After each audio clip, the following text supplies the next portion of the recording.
नमस्कार, exam time में आपका स्वागत है। यहाँ बीपीएससी द्वारा पूर्व में आयोजित परीक्षाओं में जो सवाल पूछे गए थे उसका हम प्रैक्टिस करते हैं। तो चलिए शुरू करते हैं। आज का पहला सवाल है, किस मीटर का उपयोग वाहन द्वारा तय की गई दूरी को मापने के लिए किया जाता है? डैश के रूप में जाना जाता है। आंसर इसका होगा ऑप्शन डी, ओडोमीटर। अगला सवाल देखते हैं। निम्न में से कौन सी सदिश राशि नहीं है? निम्न में से कौन सदिश राशि नहीं है? तो सदिश राशि नहीं है, इसका आंसर हो जाएगा ऑप्शन ए, गति। चलिए अगला सवाल देखते हैं। धारा घनत्व होता है, तो धारा घनत्व क्या होता है? एक सदिश राशि, ऑप्शन सी। ठीक है, अगला सवाल देखते हैं। निम्नलिखित में से कौन राशि सदिश नहीं है? सदिश राशि निम्नलिखित में से कौन नहीं है? तो ऑप्शन डी होगा आयतन। ऑप्शन डी, आयतन। अगला सवाल देखते हैं। निम्नलिखित में से कौन सी अदिश राशि है? अदिश राशि निम्नलिखित में से कौन है? तो हो जाएगा इसका आंसर ऑप्शन बी, दाब। इसका आंसर क्या होगा? ऑप्शन बी, दाब। ठीक है, अगला सवाल देखते हैं। बल गुणनफल होता है, बल किसका गुणनफल होता है? तो ऑप्शन बी, द्रव्यमान एवं त्वरण का। बल गुणनफल होता है द्रव्यमान और त्वरण का। अगला सवाल देखते हैं। त्वरण ज्ञात करने का सही सूत्र कौन सा है? त्वरण ज्ञात करने का सही सूत्र कौन सा है? तो इसका हो जाएगा आंसर ऑप्शन ए बराबर v माइनस यू बटा टी। चलिए आगे बढ़ते हैं। अगला सवाल है, निम्नलिखित में से किस राशि का मात्रक नहीं है? किस राशि का मात्रक नहीं होता है? तो ऑप्शन सी, विकृति। ऑप्शन सी, विकृति। विकृति का मात्रक नहीं होता है। अगला सवाल देखते हैं।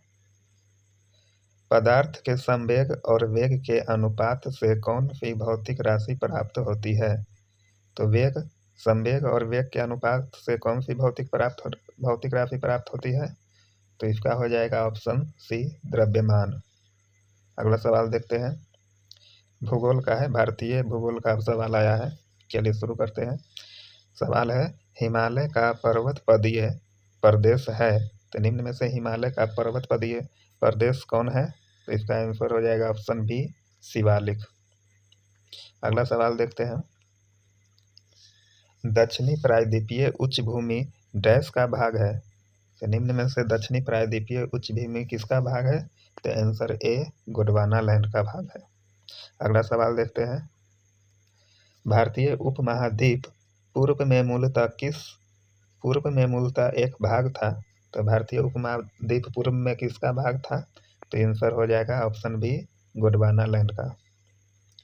अगला सवाल देखते हैं। भौगोलिक क्षेत्रफल के अनुसार भारत की निम्नलिखित भौतिक फिजियोग्राफिक इकाइयों को आरोही क्रम में व्यवस्थित कीजिए। मतलब छोटे से बड़े के क्रम में लगाना है। देख लीजिए चारों ऑप्शन। पहला है केंद्रीय उच्च भाग, दूसरा है महान मैदान, तीसरा तटीय मैदान, चौथा है उत्तरी पर्वत। तो इसका आंसर हो जाएगा, देखते हैं। तो सबसे छोटा भाग में है तटीय मैदान, उसके बाद हो जाएगा केंद्रीय उच्च भाग, उसके बाद हो जाएगा महान मैदान, उसके बाद होगा उत्तरी पर्वत। तो इसका आंसर हो जाएगा, पहले होगा ये, तो पहले हो जाएगा तीसरा, ऑप्शन ए हो जाएगा 3, 1, 2, 4। 3, 1, 2, 4, ऑप्शन ए इसका आंसर हो जाएगा। चलिए अगला सवाल देखते हैं। निम्न कथनों पर विचार कीजिए और सही की पहचान कीजिए। पहला है, ग्रेटर हिमालय अपनी निरंतरता के लिए जाना जाता है। दूसरा कथन है, निम्न हिमालय अपनी व्यापकता और अनुप्रस्थ वादियों के लिए जाना जाता है। तीसरा कथन है, शिवालिक बाह्य हिमालय है जो उत्पत्ति में सबसे नवीनतम है। तो निम्न में से कौन सा कथन सही है? तो पहला है केवल 1 और 2, दूसरा है केवल 2 और 3, तीसरा है केवल 1 और 3, चौथा उपयुक्त में से सभी। तो इसका आंसर हो जाएगा ग्रेटर हिमालय अपनी निरंतरता के लिए जाना जाता है, ये सही है। निम्न हिमालय व्यापकता एवं अनुप्रस्थ वादियों के लिए जाना जाता है, तो ये गलत है। अगला है शिवालिक बाह्य हिमालय है जो उत्पत्ति में सबसे नवीनतम है, ये सही है। तो पहला तीसरा सही है, आंसर हो जाएगा ऑप्शन सी, पहला और तीसरा सही है। अगला सवाल देखते हैं। अब पॉलिटी का सवाल आया है, भारतीय राज्य व्यवस्था का सवाल है। पहला है भारतीय संविधान का अनुच्छेद 300 किससे संबंधित है? तो आंसर हो जाए इसका ऑप्शन ए, मुकदमे तथा कार्रवाई से। अगला सवाल देखते हैं। अगला सवाल है भारतीय संविधान का कौन सा अनुच्छेद संवैधानिक प्रावधानों की संघीय संसद राज्य विधान पालिकाओं द्वारा बनाए गए नियमों कानूनों पर प्राथमिकता प्रदान करता है? तो इसका आंसर आप लोग दीजिए। इसका आंसर हो जाएगा ऑप्शन ए, 13वां अनुच्छेद। अनुच्छेद 13 इस प्रकार के कथन कहता है। चलिए अगला सवाल देखते हैं। अगला सवाल है संविधान के किस प्रावधान द्वारा अस्पृश्यता का उन्मूलन किया गया है? तो इसका आंसर हो जाएगा ऑप्शन सी, अनुच्छेद 17। बहुत सारे एग्जाम में ही पूछा गया है, VVI है, BPSC के अलावा भी एग्जाम में पूछा गया है। चलिए अगला सवाल देखते हैं। भारतीय संविधान में है option A 300 articles, option B 350 articles, option C 400 से अधिक आर्टिकल्स, ऑप्शन डी 500 से अधिक आर्टिकल्स। तो इसका आंसर हो जाएगा ऑप्शन सी, 400 से अधिक आर्टिकल। चलिए अगला सवाल देखते हैं। भारतीय संविधान में शामिल है ऑप्शन ए 395 अनुच्छेद 22 भाग एवं 12 अनुसूचियाँ, ऑप्शन बी 371 अनुच्छेद 21 भाग एवं 11 अनुसूचियाँ, ऑप्शन सी 372 अनुच्छेद 20 भाग एवं 7 अनुसूचियाँ, ऑप्शन डी 381 अनुच्छेद 23 भाग एवं 8 सूचियाँ। तो इसका आंसर हो जाएगा ऑप्शन ए, आंसर हो जाएगा ऑप्शन ए, 395 अनुच्छेद 22 भाग और 12 अनुसूची मतलब सूचियाँ है। चलिए अगला सवाल देखते हैं। भारत ने सुदृढ़ केंद्र के साथ संघीय ढांचा फेडरल सिस्टम का विचार कहाँ से लिया है? तो इसका आंसर हो जाएगा ऑप्शन बी, कनाडा। चलिए अगला सवाल देखते हैं। मिलान करने वाला है, कूट का सवाल है।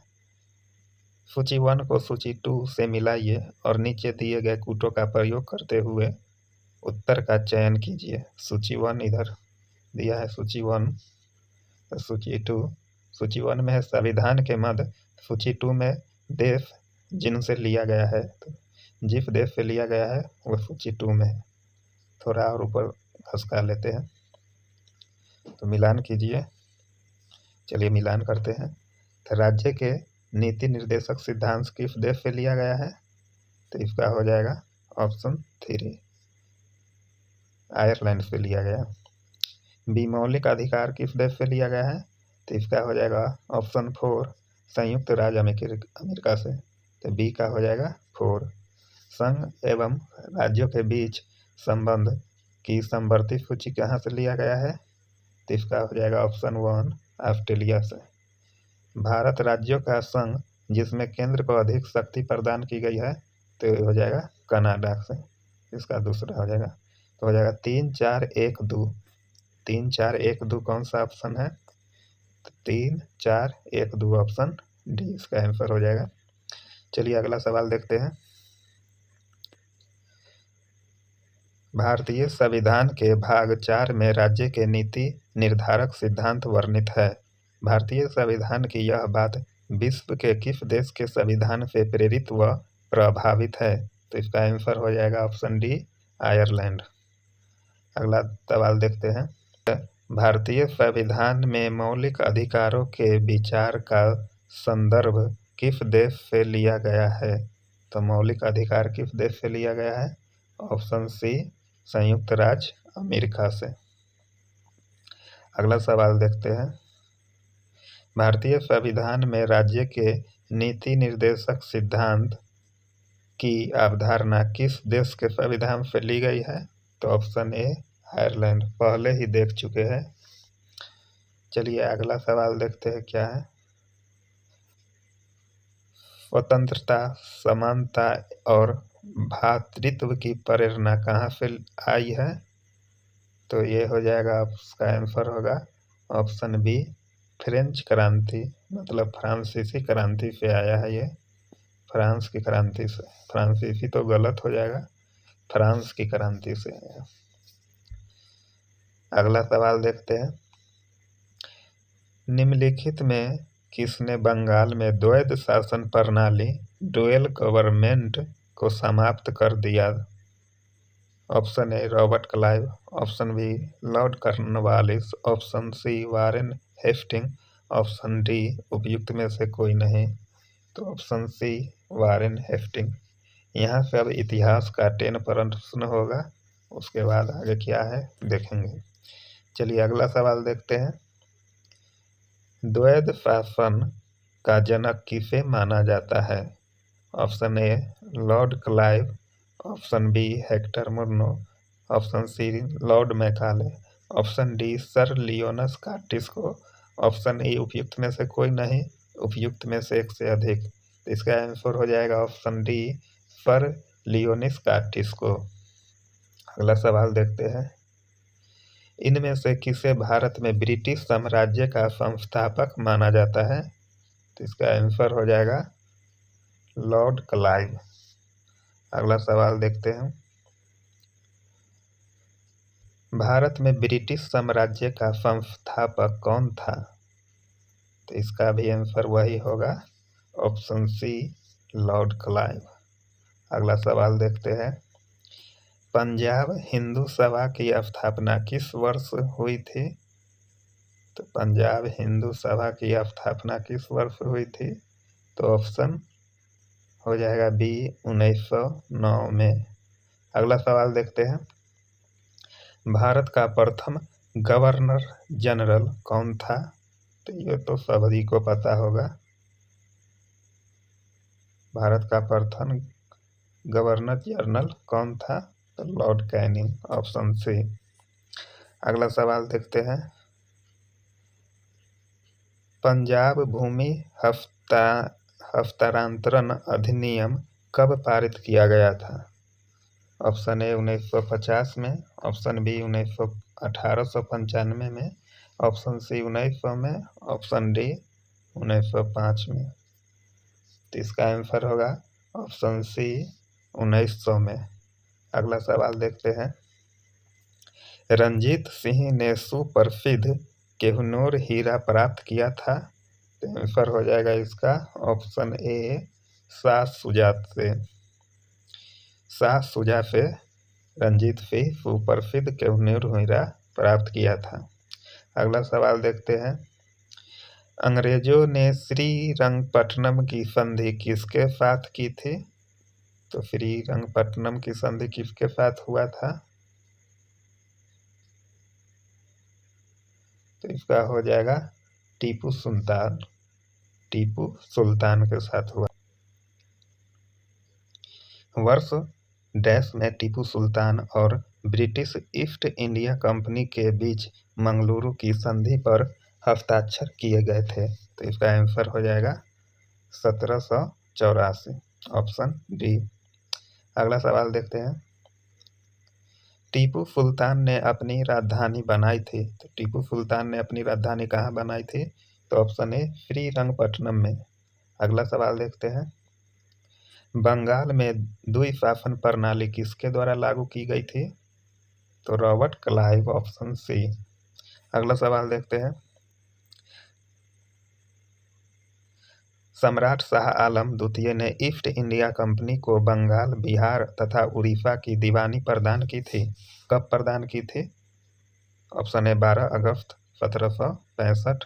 ऑप्शन बी, 18 अगस्त 1765, ऑप्शन सी 29 अगस्त 1765, ऑप्शन डी 21 अगस्त 1765। तो इसका आंसर हो जाएगा ऑप्शन ए 12 अगस्त 1765।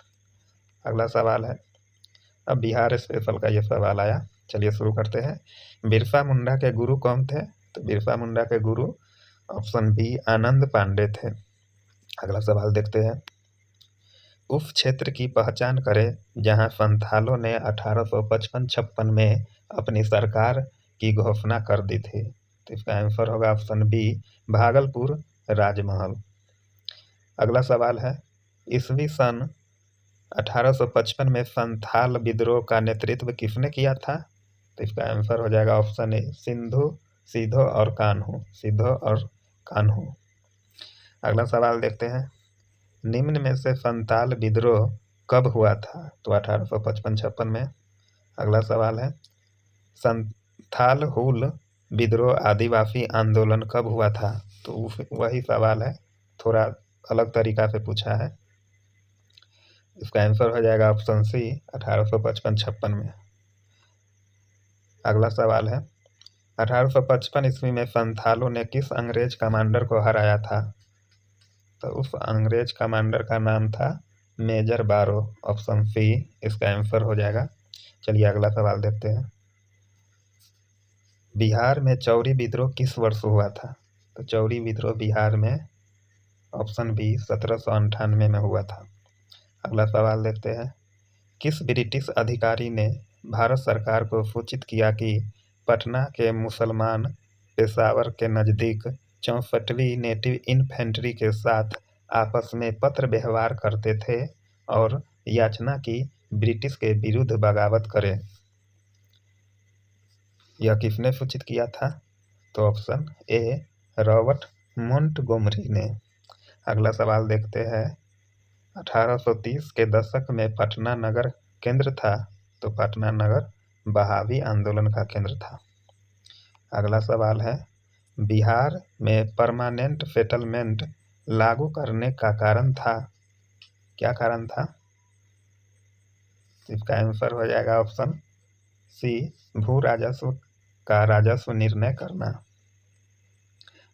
अगला सवाल है, अली गौहर का बिहार अभियान किस वर्ष समाप्त हुआ था?